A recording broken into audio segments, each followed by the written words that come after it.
quería agradecer al gobierno de Chihuahua por haber dado el honor a Genpect y a mí de venir aquí con ustedes y hablar sobre el programa de cumplimiento de Genpect. Y también quiero felicitarles por tener el interés de tanta gente en la ética.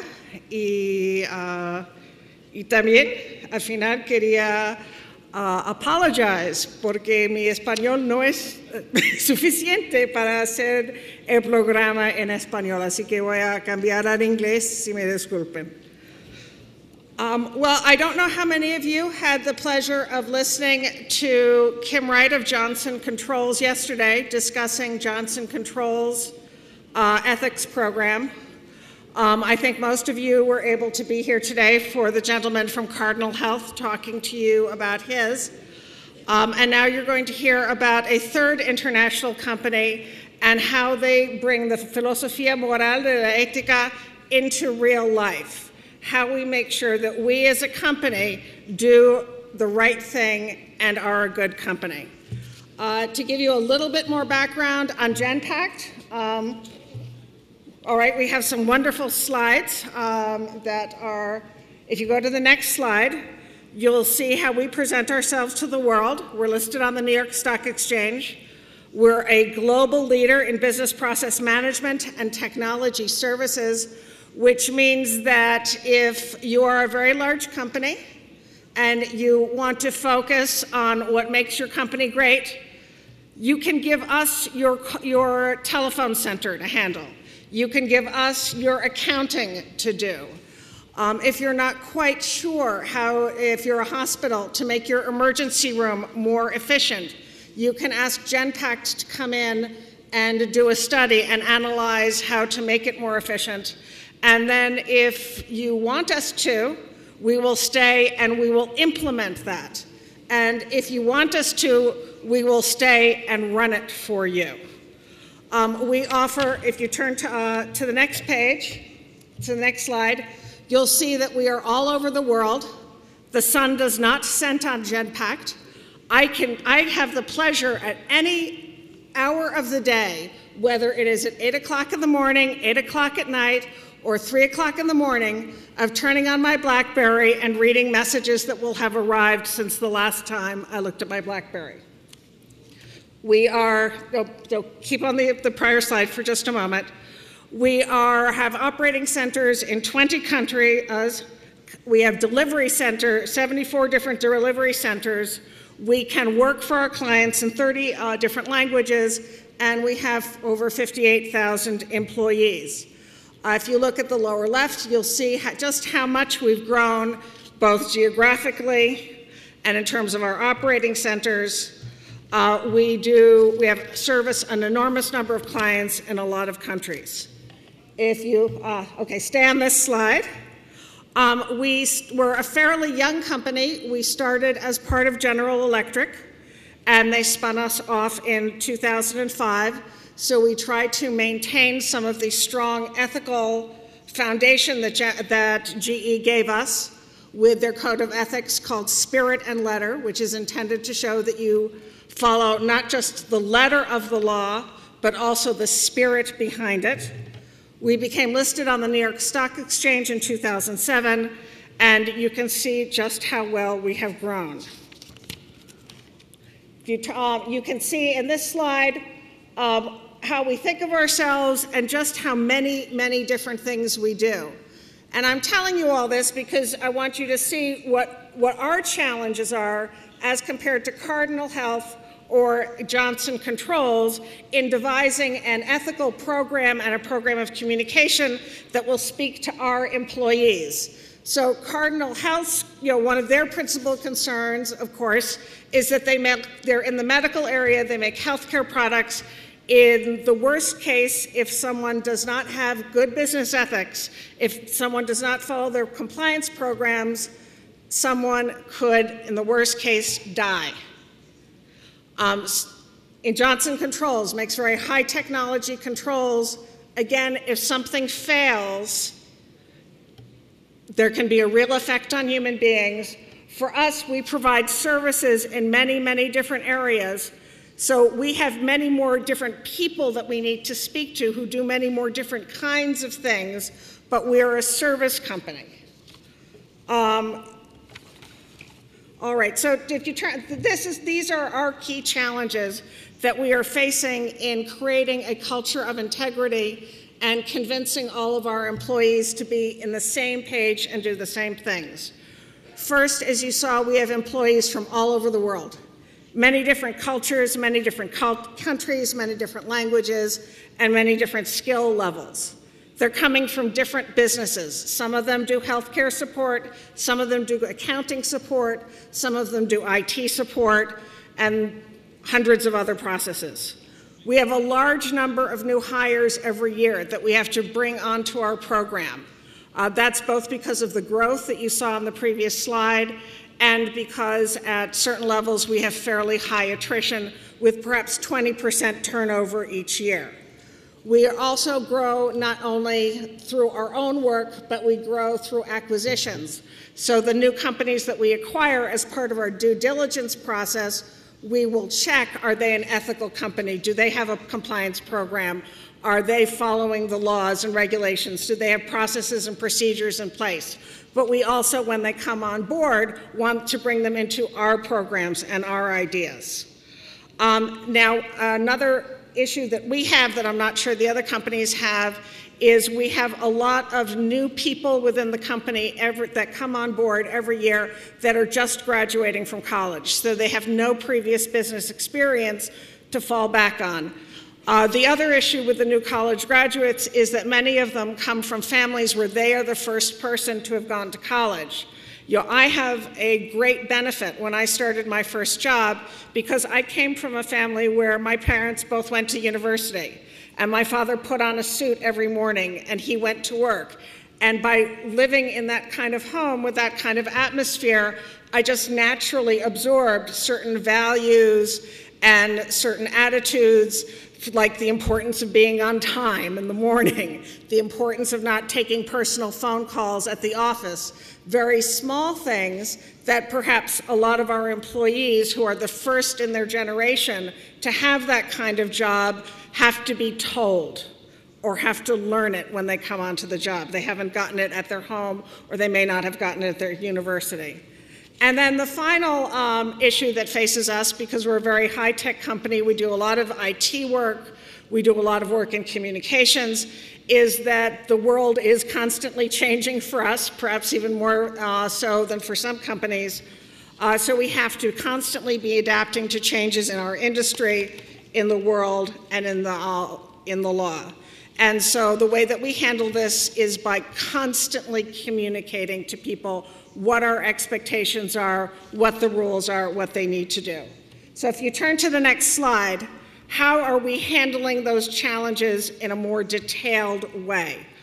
It requires a lot of different parts of the company working together all at the same time. Now, the most important, I think, is prevention. Maybe I think it's the most important because that's the part that I'm in charge of. But we would prefer to invest in education and in preventing problems than in dealing with them at the back end. If someone who isn't in the area asks me what my job is, I describe it to them as giving people the tools and the knowledge to stay off the front page of the newspaper and out of jail. And when I say the words out of jail, most of our employees' ears perk up and they start to listen a little bit more carefully. So how do we do this? First, like the other two companies, we give annual training on our integrity program. We have consistent and continuous communications, and I will describe those communications and how they're organized to you later and give you some examples. We try to create and maintain a culture based on integrity during the onboarding process. Onboarding is what we call the first few weeks that someone joins the company and is there. We have values at the company that we communicate to people, and then we build on those values when we do further communications and tell them how different programs that we're working on, not just in compliance but in other areas of the company, are ways to bring those values to life. We have a code of conduct, Integrity at Genpect, and we have other policies. The second thing that we do is we monitor conformance. This is mostly done by our operations people, and we have someone from our who's the head of our operations in Juarez right here today, Cesar Lozano. And this is a big part of his job, but he doesn't want to stand up, I guess, and say. We expect all levels of supervision to be in charge of this. In fact, at least once a year, I send out a message to everybody at the company saying, remember, you're part of the compliance team. And the operations people drive this on the floor. They walk up and down past people's desks. They're available to answer questions. They're supposed to be alerts to things that could show them that something not right is going on or someone isn't understanding what they're supposed to be doing. They check and they verify that we are doing what we're supposed to be doing. And then there are other groups that work on this as well. We have a controllership group that does it as to our books and records. We have internal audit that checks it at the back end. And we have the legal and compliance group that does other parts. So our internal audit group will do periodic audits of different parts of the compliance program. For example, they just finished an audit of our conformance with data privacy, which is our ability to maintain the confidentiality of the information of our clients, of our company, and of our colleagues. And during these audits, they go around and they look at the photocopiers. Are there things left on the photocopiers that shouldn't be there? On the fax machines? Are the doors locked? Are people wearing badges? They will walk through and they will pull on the people's drawers to see if they're locked or if someone can get access to confidential information. And they will do many, many checks and then do a report. There are also specialized audits. Our clients will check how we're doing.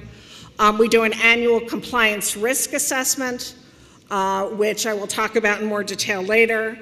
And we encourage our employees to let us know when we're not living up to our standards. We hope that our employees trust their supervisors enough to talk to their supervisors and let them know when we're not living up to our standards. But if not, we've got a separate group outside the normal chain of command, the Ombuds program, which I'll also talk about more later, that they can report to. Next, we also respond where we don't live up to our standards, where we make a mistake, either as a company or an individual, we will respond. We will change, if we see that people made a mistake because we didn't give them enough education, we'll change our training. If we see that people don't understand because they haven't been reminded enough, we will do reminders. And we will take disciplinary action against people who violate our policies.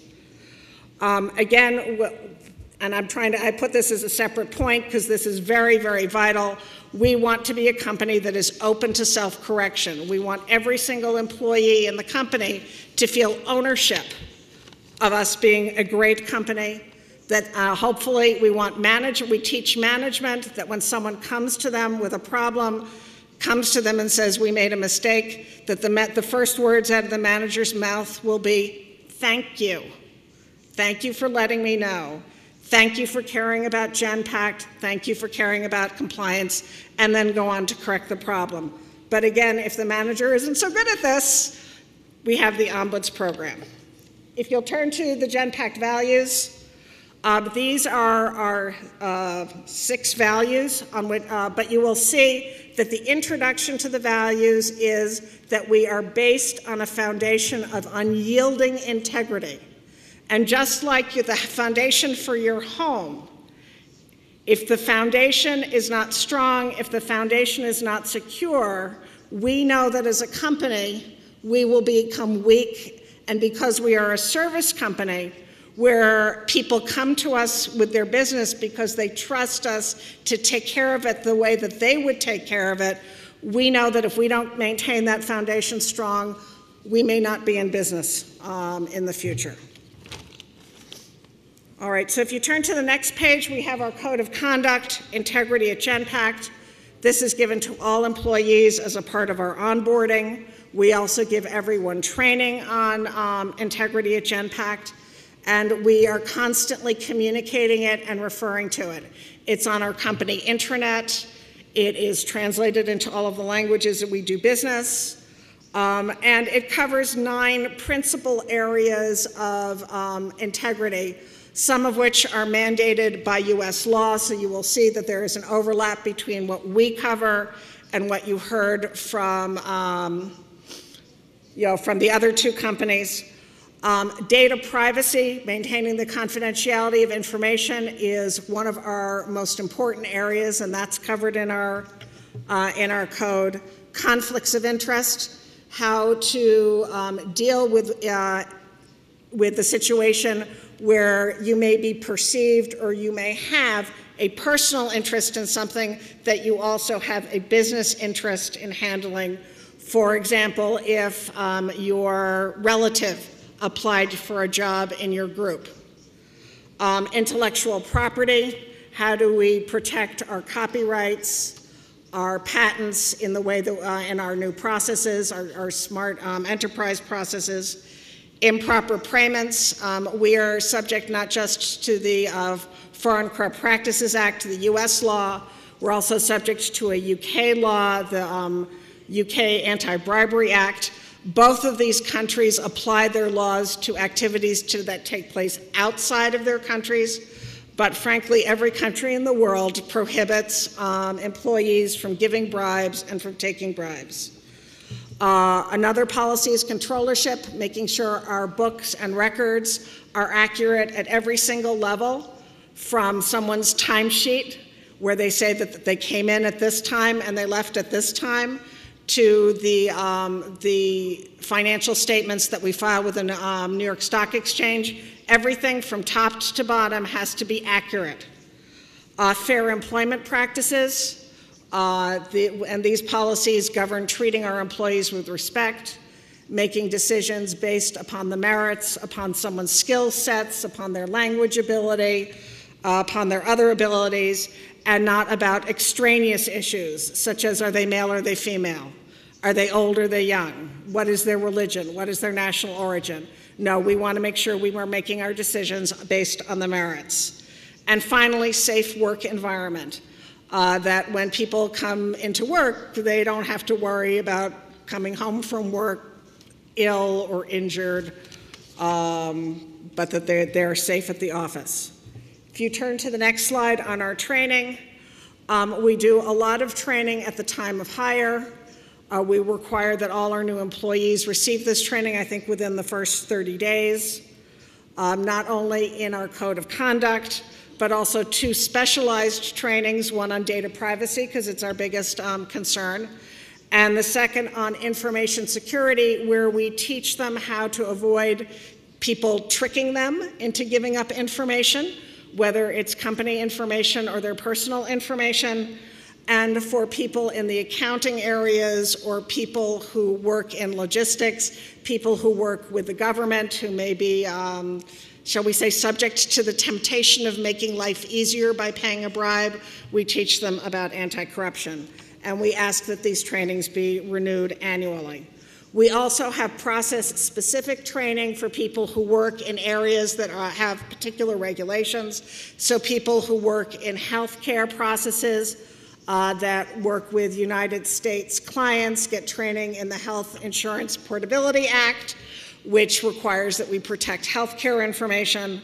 They might, if they work in collections, you may, I hope none of you have received a call from your credit card company saying, well, you know, your payment, it was due. But for those of you who have, we train our collectors on how to comply with this law, which is a very common sense law, which prohibits things like saying, and if you don't pay, we'll break your legs. But instead requires that you treat people with respect and with courtesy, that you only tell them the truth, that you don't lie to them, and that you record things accurately. All things that I'd like to think we would do anyway, but of course this is the law, and we train them even in the nuances of the law. And then other processes, we have other more specific trainings. We also do training throughout the year when we see a particular issue or issues come up. For example, we do a lot of training on our Ombuds program, and you'll see segments of that training later on. We also do continuous communications. We're already on this slide. Our Chief Executive Officer, Tiger, does town halls every quarter. And at each town hall, he calls me up and says, Diana, I want you to give me a couple of slides on integrity. And it tends to be somewhat the same message because our ideas of integrity don't change, but he wants to make sure that every employee throughout the company knows that he thinks that this is important. We also do monthly communications in every part of the company, emphasizing that the local management thinks that this is important as well, and I'll go into this. We have a company, I would call it a magazine, but it's only available on the intranet, called Genpect Today, that almost every week we have at least one article on a different element of integrity. We do a lot of communication to try to bring these things to life, where we tell people the problems that we've had in the company and how we've handled them. And sometimes the stories are how we've handled them well, and sometimes the stories involve someone who didn't handle it well, but we're telling the story to let people know that if they come in and report to us, we will act. And also to tell them a mistake someone else made in the hope that they will not repeat that mistake. If there are issues in the news of other companies that have had integrity issues, we highlight those in the communications. And finally, we try to make compliance fun. How many of you, when I said the words data privacy, said, wow, data privacy, this sounds like it's going to be good? I don't see a single hand raised. At Genpect, I would see hands because we do have fun with this. All right, so now I'm going to talk about our compliance communications program. This is actually a fairly new program that we started this year because based upon results from our annual compliance risk survey, it was confirmed to me that the messages that I send out, the person from headquarters office, were not read as carefully as the ones from someone's immediate boss.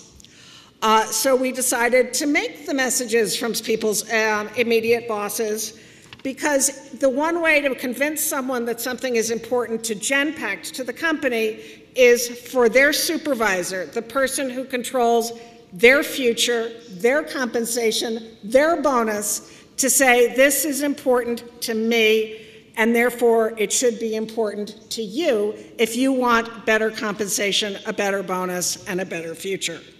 So we want this to come from leadership at every level. We want it to be frequent and not just an annual, yes, I've done it. And we want it to be personal, not just by email. We all get, well, at least in my company, people get over 100 emails a day, and we don't want to be one of those that people press the delete button without reading. So what we tell people is every month, every office must communicate on integrity. They must communicate on one of those 9 policies that I briefly explained to you when I talked about integrity at Genpect.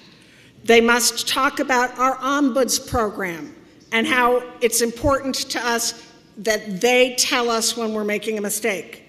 We want the local management to remind them that this is good, that we are encouraging this, that we will not punish them and retaliate against them for telling us that we've made a mistake, and to discuss an integrity policy.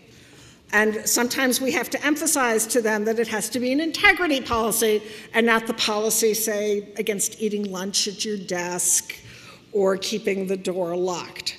Now, to make it easy for the local managers, every month I prepare materials that they could use when they go out and they do these communications, so that the employees out on the floor are getting the message from me, but they're hearing it from their boss, and they're hearing it as if it's their boss's message. We tell each office that they must reach substantially every employee in the office.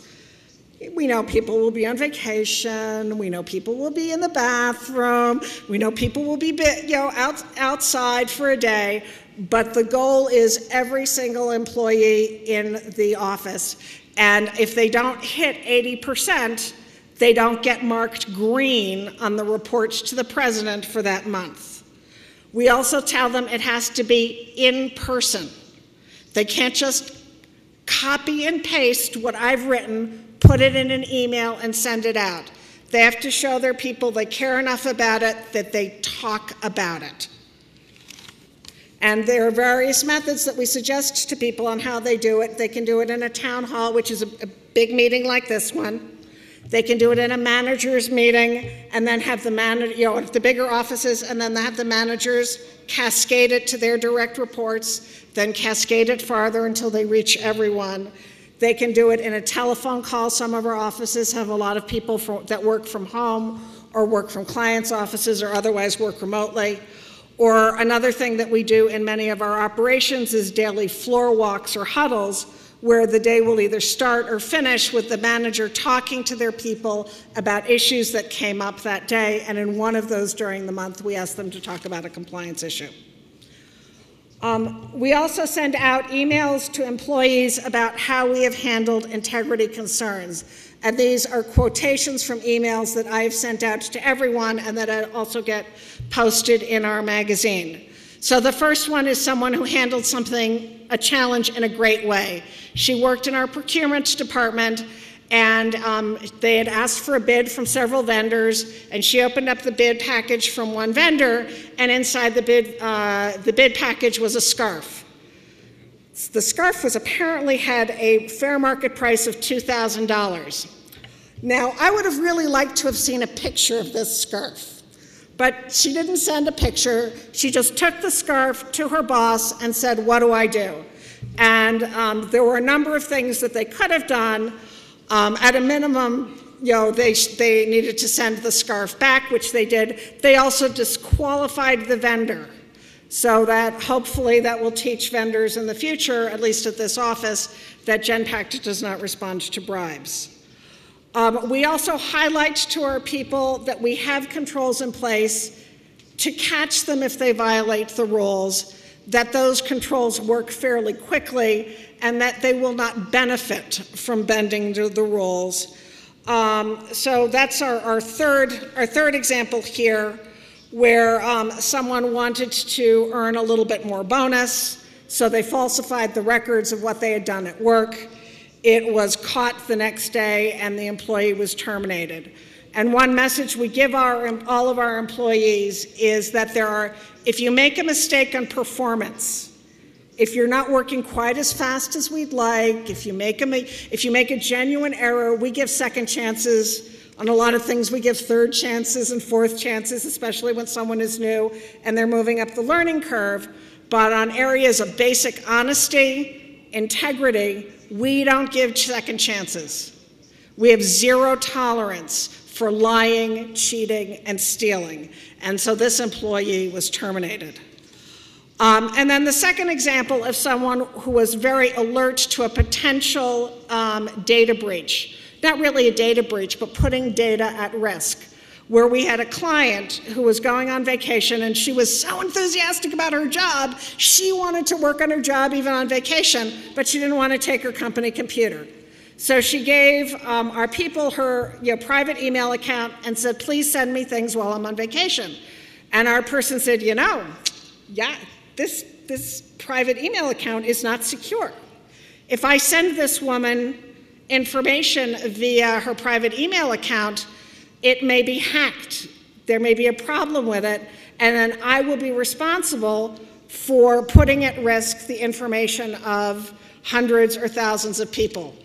So the person very properly escalated it within Genpect. We then escalated it within the client, and another way was chosen in order to protect the information. If you turn to the next page, we also use, as I mentioned, teachable moments. When another company makes the front page of the newspaper with a violation of integrity, we would send out a message that says, This happened to this company, and this was a company, oh, it's not up there, a large U.S. retailer doing business in Mexico was accused of paying bribes in order to expedite getting certain permits. So we took this unfortunate situation with this company and made the best of it by reminding our people of what our standards are and what the consequences are to this other company, and that we should never do this. And you will see in the last paragraph of this something very standard that we put in our compliance communications, where we remind people, tell us if we make a mistake. If we make a mistake and you tell us, we'll say thank you and we'll correct it. We will not retaliate. Now, some of our people learn better visually than they do from just reading dry materials written by lawyers. So if you turn to the next page, you'll see some of the other communications we do that are more visible. And one of our big issues, and we need the next slide up, please, is on passwords. Passwords, our computers don't recognize people when they say hi in the morning. You have to put in your name, you have to put in your password. So if someone shares a password, the computer records it as the other person. And some of our ex-employees have been very inventive and stolen or tricked people into sharing passwords and used that to bypass some of our controls. So we're constantly telling people how to make their passwords strong, how to change it, that they should be changed frequently. We put in processes in place so that they expire periodically. And we also communicate to our employees, don't share passwords. And this is my favorite slide. Like, you wouldn't share your toothbrush. Why would you share your password? Trying to instill in them the disgust at sharing their passwords. All right, and we try to use also more fun and more interactive ways of getting people to understand our policies. If you'll turn to the next slide, we had some issues in Guatemala where people were not understanding some of our policies, so we did something that was very time intensive. We set, our local compliance leader there happened to have a judicial robe. So she would come into the office with the robe, and we'd invite about 20 employees, and half would sit, well, we have a picture of it if you turn to the next slide. Half our employees would sit on one side of the table and half would sit on the other. And we would give them cards that said, all right, this is the situation. On the right side, you argue for. On the left side, you argue against. And during the course of this discussion, which would last maybe 10 or 15 minutes, all of the issues would come up. Judge Rivera would issue her decision, and people would walk out of the room after going through 3 or 4 of these with a much better understanding of why we had our policies in place, why they made sense, and what they needed to do going forward. We also try to do fun things to reward participation. If you turn to the next slide, in Mexico, our local compliance leader, Ramiro Carrillo, Ramiro, do you want to stand up? Organized a pizza party to reward people for participating in our data privacy activities. And we actually did this again on Monday as I was passing through our office in Juarez, where he had organized a contest that people could were asked to answer several questions on data privacy. Everyone who answered correctly would have the opportunity to be put in a lottery to come to the pizza party, and then so they had like an hour or 2 off. They had a free lunch that was perhaps a little more fun than their normal lunch, and then at the pizza party we picked someone's name out of a hat, and they won an Xbox. So they could see the rewards of protecting data privacy. If you go, we also do an annual compliance risk assessment where this is intended to check, okay, the world has changed, our business has changed, our people have changed, the law has changed, are we responding to it appropriately? And we think of this kind of as your annual doctor's visit. I'm sure all of you, if you have a sore throat like I do right now from talking, but you didn't know, you thought it was an illness, you would go to the doctor and the doctor would check your throat. And if at another time of the year you fell and your leg hurt, you might go to the doctor to check your leg. But once a year, you tend to go to the doctor and they check your entire self and how everything is working together. And that's what the compliance risk assessment is, where we check how everything is working together at Genpect and see if it's working the way we want to. We try to then identify the risks that exist or that have changed, and then we check to see if we're addressing them appropriately. So if you turn to the next slide, this is how we do the check. First, we have meetings with our key business leaders, and we go through a long questionnaire. We say, all right, how do you think you're doing in this area? And they answer, and then we grade that. Now, we know that even though we have fabulous managers and fabulous leaders, that perhaps they might see something a little bit differently than the way it is out on the floor. So we also do a survey of all employees. Well, it's not really all. We invite about a quarter of our employees at our larger offices, and at an office that's maybe 300 people at less, we would invite all of the employees to participate and answer questions of, okay, are we doing what we say we're doing? And this is the way we also check on whether on the floor and in that office, our local management is maintaining that open door policy, is encouraging people to tell us if we're making a mistake, or is trying to cover it up, or is retaliating against people for reporting to us. Finally, the lawyers and the compliance group members do a review of what's happening on the outside that may affect us, checking that we are in compliance with the New Mexican law from a couple of years ago protecting data privacy, looking at litigation that other companies are involved in to see if we can learn something from what is happening there. We look at the audits to see if there is something that we are not taking care of appropriately, and we look at what's been reported through our Ombudsman program that is therefore, if it's coming in through the Ombudsman program, it's not being taken care of by the managers directly.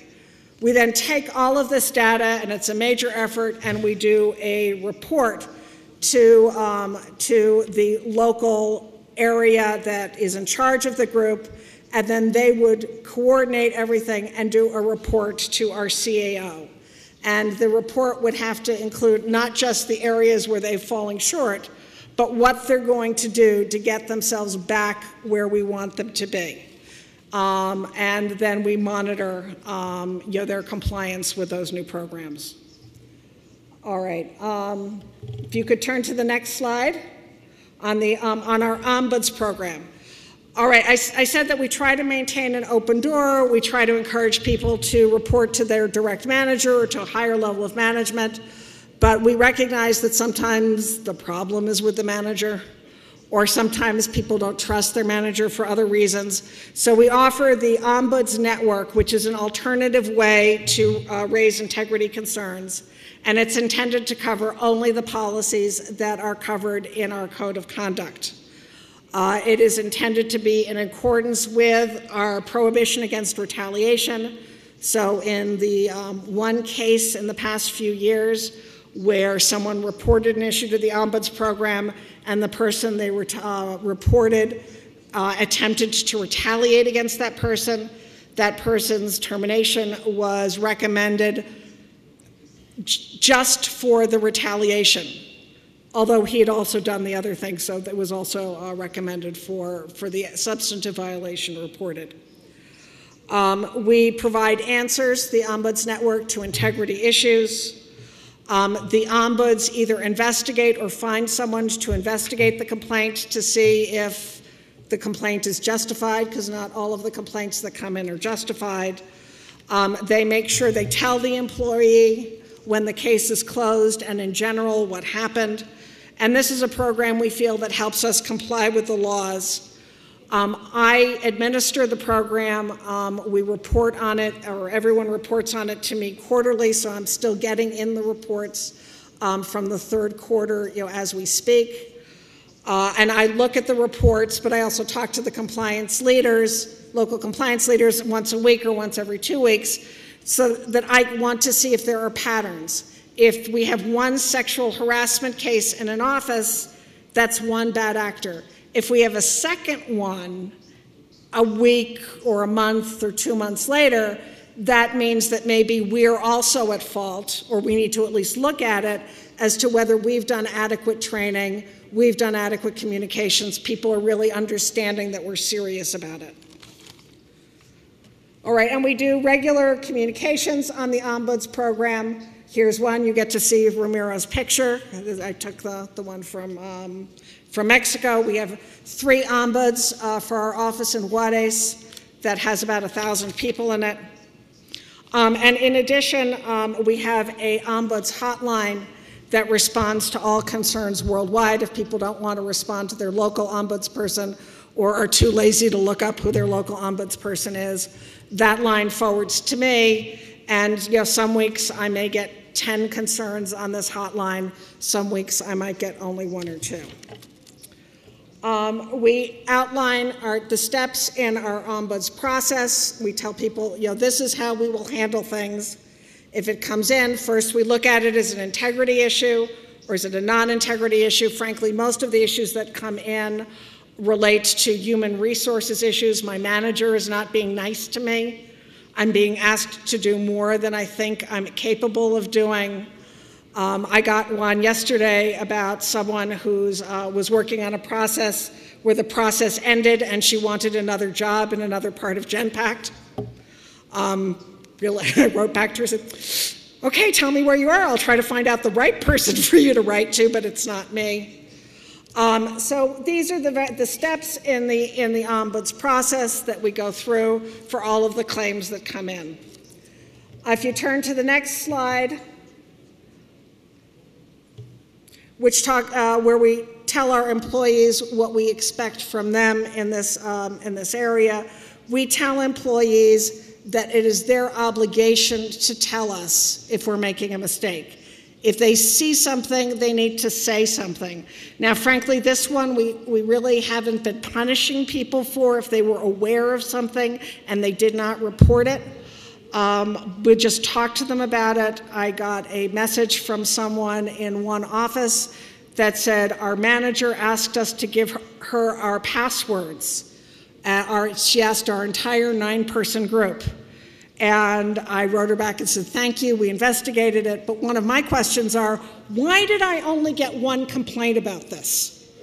What was wrong with the other 8 people who were asked to share their passwords who did not write to me and complain about it?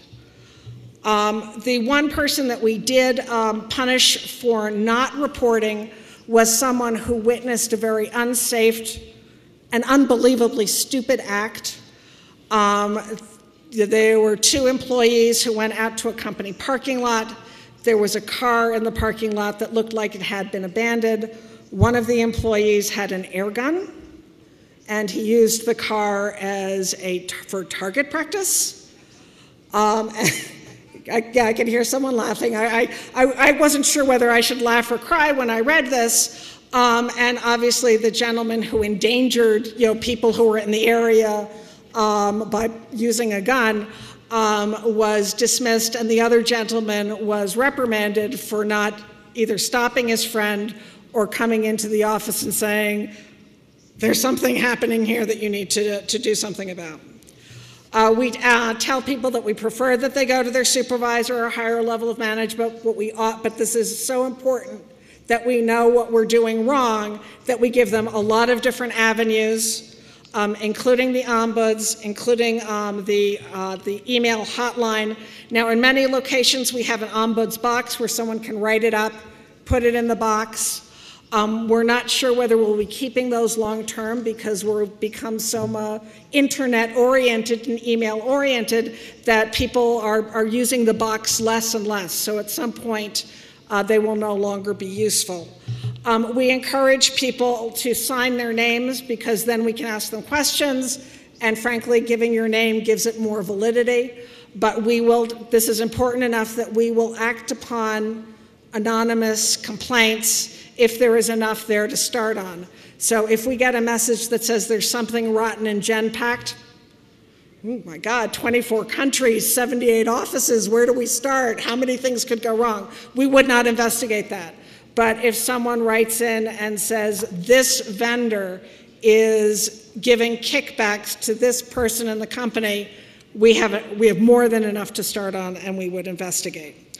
In fact, we're so interested in hearing what we're doing wrong that when I go around and other compliance people go around and tell people about the program, we give people instructions on how to create an anonymous internet address on Yahoo or Google or one of the other free services so that they can write in without using their name and without being afraid that we'll discover who they are.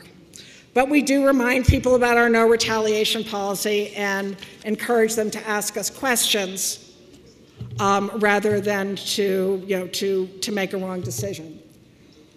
All right, now I mentioned that many things, or frankly most things that come in through the ombuds process are really HR and concerns, so we're trying to address that by giving people more education on what it is that the ombuds and the compliance group handles and what it is that HR or other groups handle. So we're telling people, if it's obeying the law, if it's obeying our policies, come to us. If it's because you're angry at someone, that's not us. If it's behaving ethically, come to us. If you don't like your manager's style, if they're micromanaging you, take it to HR. If it's creating a harassment-free environment, an environment where you feel respected, that is us.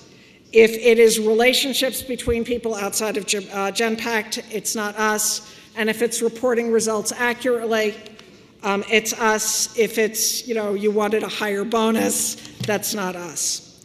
And then we even go and tell people about some concerns that have come in, and we classify them as integrity or not integrity. So the first one is an integrity issue. An employee reported the laptop was stolen.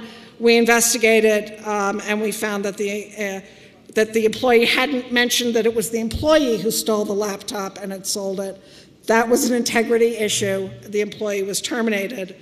But we had another employee complain that their manager said, if you don't improve your performance, you will be terminated. That was not an integrity issue. That was a manager explaining the normal and usual results of not being able to perform your job. And we give many examples to people so that they can understand better what we do and what we don't do. Now, I'm sure you've seen the language, or noticed the language, for those of you who can read English, about how we don't retaliate against people who report in good faith. We don't retaliate against people who report a concern. We protect the people who participate in the investigation, but sometimes we need to explain to people what is retaliation. And retaliation is taking an action against someone because they reported or because they participated. But reporting does not protect the employee from disciplinary actions from other non-related issues.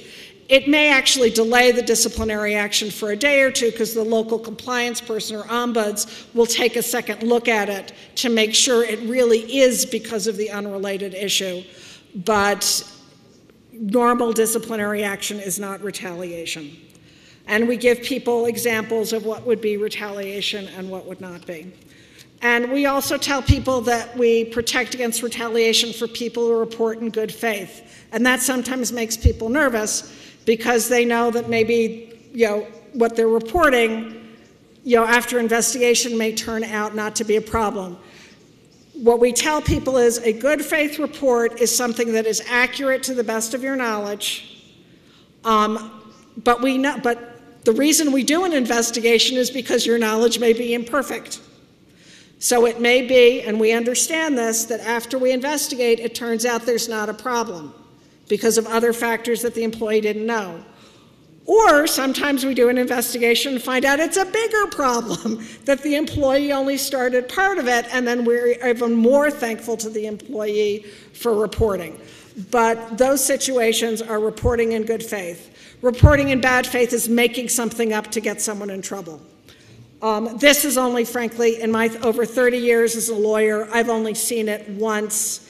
I may be seeing it a second time in one of our offices right now. but it's very, very rare. Anyway, thank you for letting me stand between you and lunch and for listening so attentively to how we try to make our company a great company to work for, to maintain our foundation of integrity as strong as we possibly can. Those of you who are now working in corporations or work in corporations in the future, I hope you've gotten a few ideas for how you can bring this type of activity to your company and improve working environments for everyone. Thank you very much.